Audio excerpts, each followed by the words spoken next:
최근에 도수치료의 관리급여로 전환된다는 것 때문에 이슈가 많거든요. 도수치료의 관리급여 수가 관련돼서 이번에 발표가 됐어요. 근데 우리 의료계에서 생각하는 것보다는 많이 좀 낮게 책정은 됐거든요. 4만 원대 초반에서 중반 정도로 예상을 한다고 하는데, 사실 지금 하고 있는 의료 실태를 생각하면은 거의 절반이나 그 이하 정도가 되는 수준으로 책정을 해놔서 여러 원장님들도 운영이 가능할까라는 생각을 많이 하실 것 같아요. 저도 그런 생각을 많이 했고, 근데 의료계는 항상 이런 이벤트가 있을 때마다 어떻게든 비집고 헤쳐나갔었기 때문에 아마도 기형적인 형태의 처방들이 많이 생겨날 것 같고, 제가 예상하기로는 패키지 처방 같은 것들이 굉장히 활성화될 것 같아요. 예를 들면은 충격파 치료라든가 이미 그 비급여로 인정하고 있는 것들과 도수 치료를 섞어서 할 수 있는 그런 것들을 뭔가 다른 형태로 아마 치료 형태를 많이 바꾸시게 될 것 같거든요. 그렇다고 해서 지금 도수치료를 아예 포기하기는 또 어려워요. 왜냐면은 이미 병원을 개원한 사람들은 지금 치료실도 있고, 병원 원내에 이미 크게 도수치료실 운영하고 있는 분도 있고, 채용되어 있는 도수치료사들도 있고, 근데 이분들을 어떻게 안 할 수도 없고, 환자들 중에서도 여전히 도수치료를 찾는 분들도 있는데, 단순하게 그 수가가 좀 조정됐다고 해서 이거를 아예 안 하기에는, 그래서 저는 이 상황을 보고 두 가지 포인트가 있다고 생각을 했어요. 첫 번째는 관리급여로 이제 지정이 된다는 거는 나라에서 관리하겠다는 거기 때문에 이에 대한 충분한 기록과 치료에 대한 적정성을 입증할 수 있는 자료를 만드는 게 굉장히 중요하다고 생각이 들었거든요. 사실 우리가 지금 도수치료를 하고 있는 것 중에서 비급여는 사실 나라에서 건드리지 않는 치료였기 때문에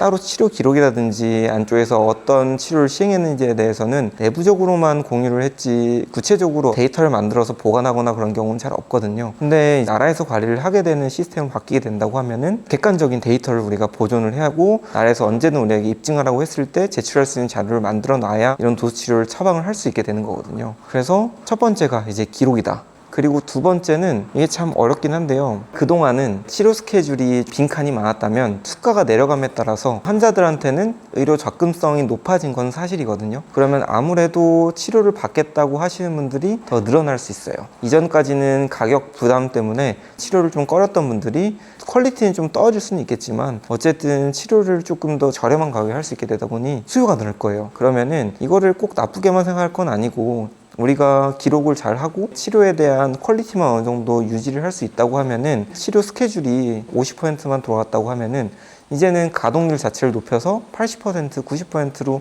늘리게 될 수도 있는 거거든요. 한 회당의 단가 자체는 좀 적고 번거로워지고 관리할 게 생기긴 하지만, 실질적으로 우리가 운영을 어떻게 하냐에 따라서, 그리고 대응을 어떻게 하냐에 따라서 오히려 어떤 병원들은 이전보다 더 수익적으로 더 좋게 만들 수도 있다고 저는 생각을 해요.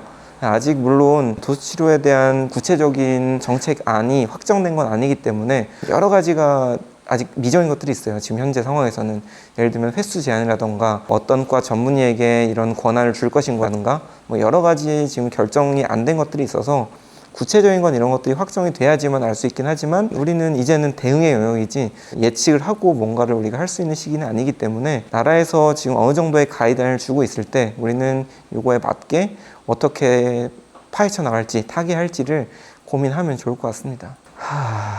이게 아직 안이 다 안 나와가지고 그게 나오면 조금 2탄으로 한번 더 해야 될 것 같아요. 제 생각에는 횟수 제한이라든가 치료실 운영이라든가 처방 패키지 이런 거에 대한 것들이 있거든요. 그래서 그런 것들을 어떻게 고안하면 좋을지, 이런 거에 대한 내용을 조금 팁 같은 거를 좀 주면 좋을 것 같아요.